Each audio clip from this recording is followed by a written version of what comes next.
Okay folks, strap in, because today is going to be my longest video yet. If you want to just get to the main argument, then you can skip ahead to that, but I would like to clarify a few things that I didn't in my last video. In my last video, I was simply introducing my point of view and trying to explain why I'm making these videos. This video is meant to convince people. This is where I'm going to try and persuade people to change their minds. You can feel free to disagree and tell me why you disagree in the comments. I am very open to hearing out different perspectives from people. In part, that's why I'm making these videos. It's to explain and elaborate my thoughts and positions as much as possible. I mean no disrespect to anyone who doesn't agree with me. And if I'm being disrespectful, please tell me, as I do not think being rude ever really helps the situation. You'll catch more flies with honey than with vinegar, you know? Okay, so that's all the housekeeping I had, so you may enjoy my video on the argument from Locality.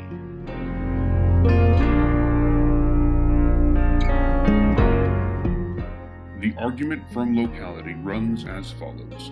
Every religion currently being practiced on this planet, as well as every past religion which no longer has followers, had a definite and discernible origin in time and space.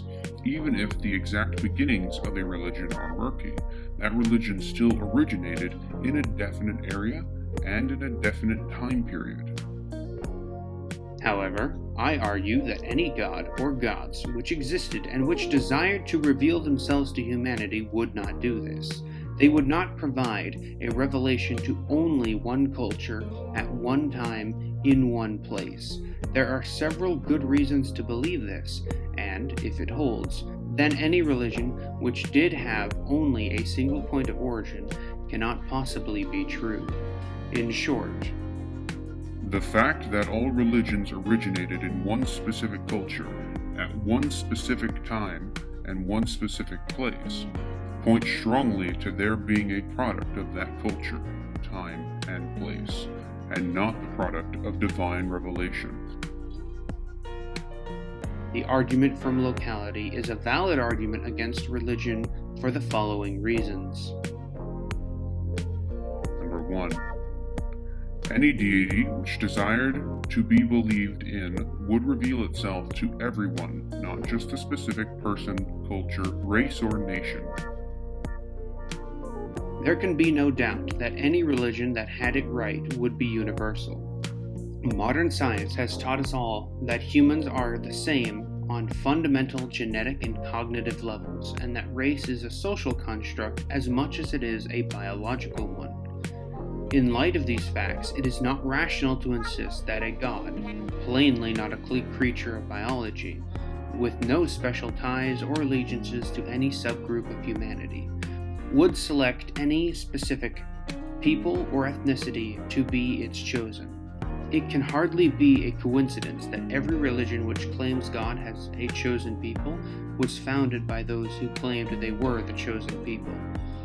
It therefore follows that any god which founded a religion would probably provide its initial revelation to multiple peoples, preferably scattered throughout time and space, to ensure as wide a distribution of followers as possible, or, failing that, the initial revelation would be given to one group of people with instructions to spread it to others. But there are points, detailed below, which tell against the second possibility, while the first possibility would be virtually indisputable evidence of divine origin. It is a possibility which no known religion, present or past, embodies. It would be extraordinary for people from across the globe and throughout history, who had no contact with each other, to independently invent the exact same religion without having a god giving them all the exact same information through revelation. But again, this situation describes no religion in existence, today or ever. Number 2. If there is a reward for believing, it is fundamentally unfair that some would receive more reliable evidence than others. An example may best elucidate this point. In Christianity, those who believe and worship God as He instructs are rewarded with blissful eternity in heaven. But not everyone has an equal chance to attain this reward. According to Christianity, some people, such as Jesus' apostles, were eyewitnesses to His life, His miracles, and His resurrection from the dead. Skeptics, such as Doubting Thomas, were able to assuage their doubts by examining Jesus' empty tomb and touching His resurrected body. But modern skeptics do not have access to this evidence. No one alive today has ever witnessed any of Jesus' biblical miracles, including the resurrection, even if they actually happened. The only evidence we now possess of them is a book, a copy of copies translated from an ancient language that contradicts itself in many places, that claims to contain the accounts of eyewitnesses. Even if Jesus' life happened exactly as the Bible describes it, the Bible itself is the only witness to that fact, and our historical knowledge is so murky and the evidence so scanty that some people have argued that Jesus never existed at all. But while people currently living must muddle through this torturous mess if they are to arrive at the correct conclusion for salvation, that same conclusion was effortless for Jesus' contemporaries, those who were witness to His life and His ministry. This cannot be considered fair.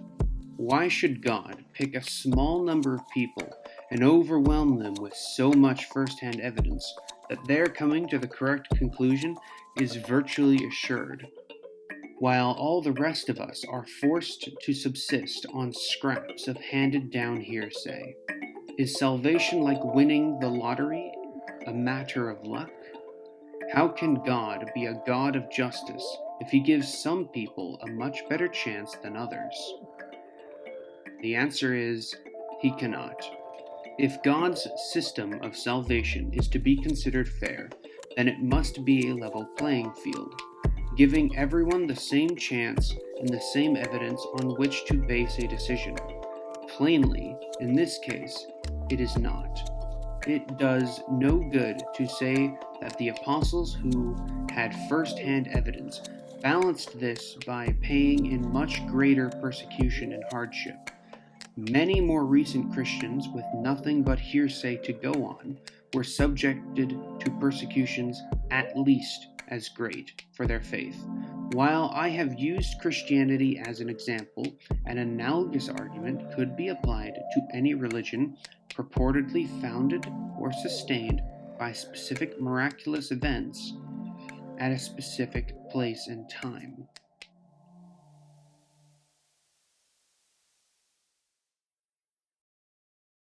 Episode brought to you by oral surgery. I got 4 teeth removed and I'm currently high on painkillers. So if my voice sounds a little bit weird through the rest of this recording, or all of it for that matter, blame the surgery. I do not really have time to wait to heal up because I'm hoping to get this out before Thanksgiving. So if it comes out at that time, congratulations. If it doesn't, well, you can all suffer with me. On to part 3.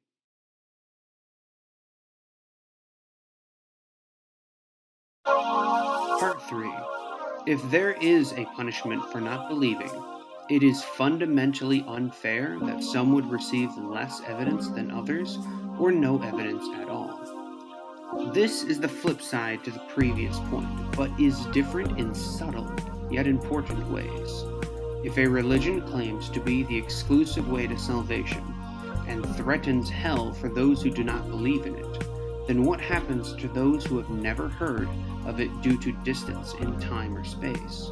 What chance do they have of escaping damnation?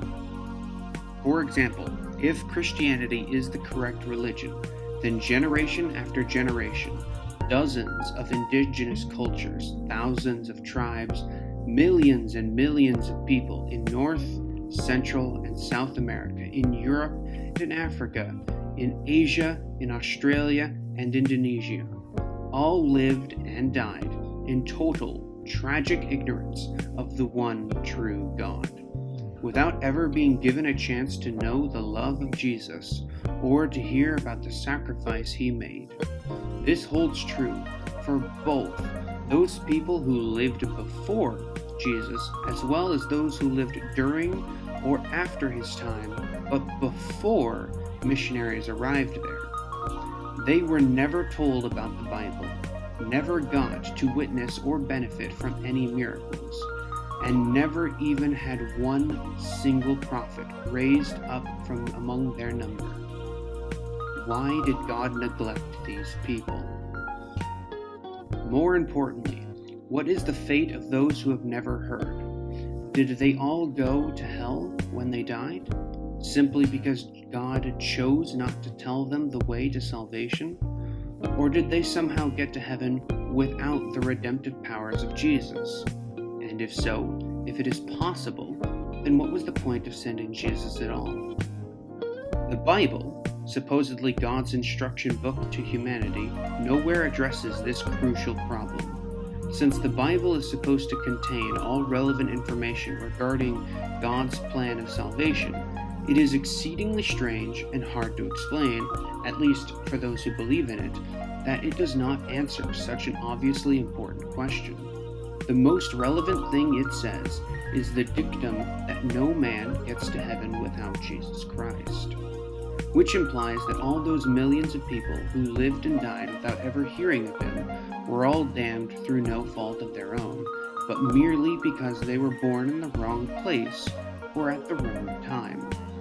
This is horrendously unfair and an infinite atrocity from a God, one of whose main characteristics is supposed to be justice. Lacking biblical guidance, some Christian apologists have attempted to solve this problem themselves, but the answers they've come up with are extremely weak, self-evidently flawed, and give rise to more questions than the answer. Part 3.5. Examples of commonly used arguments and their flaws. A typical example claims that all people are sinners and that God always judges righteously, though this does not in any way answer the problem. In fact, it is a refusal to face the problem. Secondly, it is often said of these people that, quote, God's laws are already written in their hearts, end quote. If that is the case, then why is it necessary for God to give these laws to anyone? Why do Christian groups today go through all the effort of sending missionaries to other countries if they will only tell people what they already know? And if people do have such innate knowledge, this does not change the fact that those who were born elsewhere and elsewhen still have much less evidence to go on than those who lived in the time and place where God was regularly dispensing miracles. Surely the vague promptings of conscience cannot be as powerful an impetus towards salvation as the eyewitness experience to the power of God.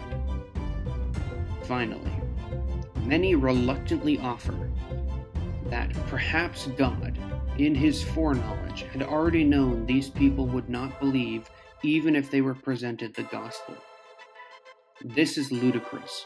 Are we to believe that all these cultures, millions of people who lived throughout thousands of years, there wasn't a single person who would have accepted the gospel if he had heard it? Humans are not so monolithic, and never have been. And when Christian missionaries did arrive to conquer and colonize these cultures, they seem to have little enough difficulty finding converts. Besides, throughout the New Testament, God repeatedly reveals his message to people whom he knows will reject it. See Matthew chapter 10, verse 5 through 6, for example, where Jesus tells his disciples to go and preach to the Jews, despite his lamentation in chapter 8 that most, if not all of them, are going to hell. And this does not make sense. After all, if God had decided not to reveal his message to people whom he knew will not accept it, then there would be no reason for him to reveal his message to anyone. He could just use his omniscient foreknowledge to pick out those who would accept if they'd heard it, save them, and condemn the rest. For Christians to say that God places a high emphasis on evangelism and then turn around and say that he doesn't bother spreading his word to everyone is profoundly inconsistent, not to mention unjust. Similar situations arise with many other religions. According to Judaism, God chose the Israelites as his people and gave his laws to only them. So what happens to everyone else? Do they have no choice? Is God a racist, condemning people to eternal exclusion from his kingdom based on the situation of their birth? Likewise, Islam. Does the Quran, God's final revelation to humankind, anywhere explicitly tell us the fate of those who lived and died without ever hearing of monotheism? Since Allah states that he does not forgive idolatry, are the pagans and polytheists of the ancient times damned to infinite torment for circumstances beyond their control? Part 4. A religion which strongly reflects the beliefs of its time is more likely to be a product of its time than of revelation. If a given religion was purely the invention of human beings, we would expect that religion would bear similarities to its culture of origin. On the other hand, a transcendent or all-knowing deity, or even one that was merely far wiser than human beings, would not be limited by what was known or believed at the time he dispensed a revelation, but could provide new information which people would not previously have been aware of, and which does not correspond to any concepts in their experience. However, when we examine religions, we find that the former, and not the latter, situation invariably applies. Christianity, again, is the perfect example of this. The theology of this religion blends apocalyptic fears, Jewish monotheistic ideas, Greek ethical philosophy at precisely the time when those things were mixing in a cosmopolitan crossroads of the Roman Empire. Granted, God could decide to reveal his wisdom to humanity at a time and place when it would exactly resemble the synchronistic fusion of the prevailing theologies of the day. However, all else being equal, the principle of Occam's razor should lead us to conclude that it is nothing more than that. Positing a deity is an extra assumption that is not necessary and gives no additional explanatory power to any attempt to explain the origins of the Christian religion. Another way in which the aspect of the argument of locality applies is in regard to those religious tenets which state beliefs and approve practices that were widely agreed upon at the time, but that today are recognized to be false or morally wrong. One particular, glaring example is the way Christianity and Jewish scriptures both implicitly and explicitly prove of the practices of human slavery and the institutional inequality of women. Likewise, these writings show no special insight into the workings of the universe other than what was widely known to the people of their time, and make many mistakes common to those who lived in that era. For example, the belief that mental illness and physical disability were caused by demon possession. Again, under the argument from locality, this is exactly what we should expect. These religions, being the product of those time periods, cannot be expected to show knowledge advanced beyond what those people of those periods possessed. In closing, consider what would refute the argument from locality. We could have found ourselves living in a world with only one religion, spread throughout the globe, with prophets from among every people. We could have found that when we first contacted isolated native tribes, their religion was identical to the one that already existed, rather than being entirely their own. We could have found religions that bore no resemblance to the culture of their time and place of origin, in possession of advanced scientific knowledge or advanced ethical principles, totally unlike what was commonly believed at the time. These are reasonable things to expect if there really was a God genuinely interested in revealing itself to humanity and being worshipped. But in reality, we find none of these things. What we find are numerous contradictory and conflicting religions, some with specific, quote, chosen races or ethnicities, and the further separated they are in time and space, the more their beliefs clash. When we encounter previously isolated tribes, their religions are always new and unique. When we examine the ethical codes and scientific knowledge of religions, they always bear strong resemblances to the times and places those religions originated. Under the assumption of atheism, this is precisely what we should expect. One could, of course, argue that this does not prove anything, that God deliberately intended things to be this way. Maybe he had reasons of his own, unknowable to us, for sending his messages to only one people. Maybe he decided not to disclose advanced knowledge to primitive people. Maybe he allows evil spirits to delude people into creating false religions. Maybe. But that's precisely the point.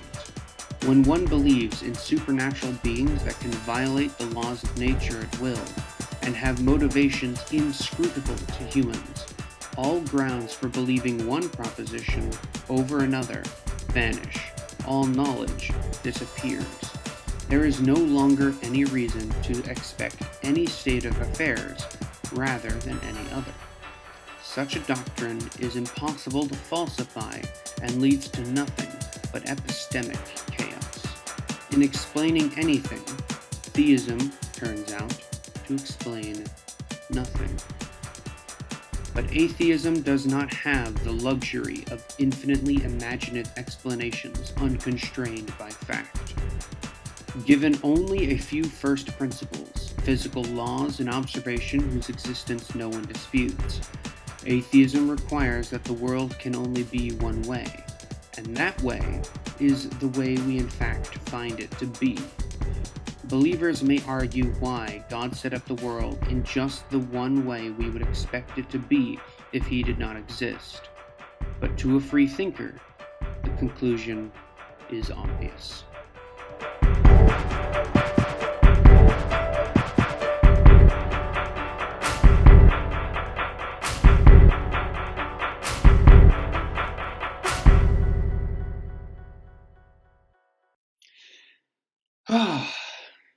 Wow, it was a long one.